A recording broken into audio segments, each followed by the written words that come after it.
Hello friend, আমি অঞ্জু। তোমরা দেখছো এস কুকিং। চলে এসেছি আজকে একটা নতুন রেসিপি নিয়ে। ভিডিওটা পুরোটা দেখার অনুরোধ থাকলো।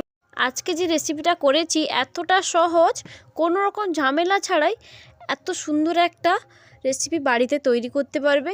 আর এটা যে কেউ বানাতে পারে, শুধুমাত্র বাড়িতে দুটো জিনিস থাকলেই হবে। তো চলো রেসিপিটা একবার দেখে নেওয়া যাক। এখানে আমি একটা পাত্র নিয়েছি আর পাত্রতে এক বাটি আটা দিয়ে দিচ্ছি। তোমরা চাইলে আটার বদলে এখানে ময়দাটাও ব্যবহার করতে পারো। আমি এখানে এক বাটি আটা নিয়েছি আর আটাটা পাত্রতে ঢেলে নিচ্ছি। এখানে আমি 2 চামচ মতো চিনি দিচ্ছি, হাফ চামচ লবণ দিচ্ছি, সেই সেম বাটির হাফ বাটি নারকেল কোড়া দিচ্ছি। এই পিঠেতে বেশি নারকেল লাগে না, তাই আমি এখানে এই বাটির হাফ বাটি নারকেল কোড়া দিচ্ছি। 5 থেকে 6টা মতো কাজু বাদামকে আমি এখানে ছোট ছোট করে কেটে নিয়েছি, দিয়ে দিলাম। এবার আমি এখানে 5 থেকে 6টা মতো কিশমিশ দিয়ে দিচ্ছি। এবার সব কিছু উপকরণ ভালো করে মিশিয়ে নিব একসঙ্গে। সব কিছু উপকরণ ভালো করে আমি মিশিয়ে নিয়েছি। এবার আমি এই বাটির এক বাটির একটু কম জল নিয়েছি। এবার আমি অল্প অল্প জল দিব আর এভাবে মেশাতে থাকবো।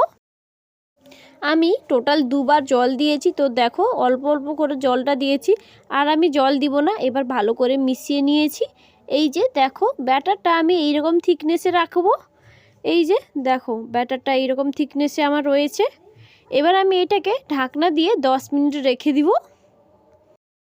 কড়াইতে আমি 500 ml দুধ দিয়ে দিয়েছি।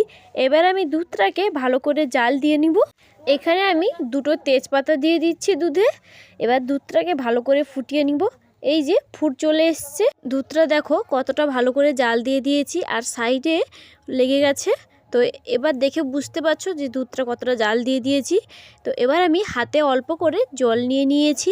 এবার আমি ব্যাটারটা এভাবে অল্প অল্প ছেড়ে দিব দুধে।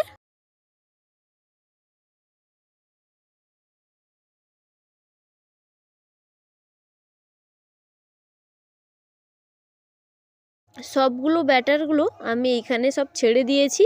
তো এবার আমি সঙ্গে সঙ্গে নাড়িয়ে নিয়ে আমি প্রায় 3 থেকে 4 মিনিটের পর একটু নাড়াচাড়া করে নিব। এবার এটাকে মিডিয়াম টু লো হিটে প্রায় 5 মিনিটের মতো এরকম রেখে দিব।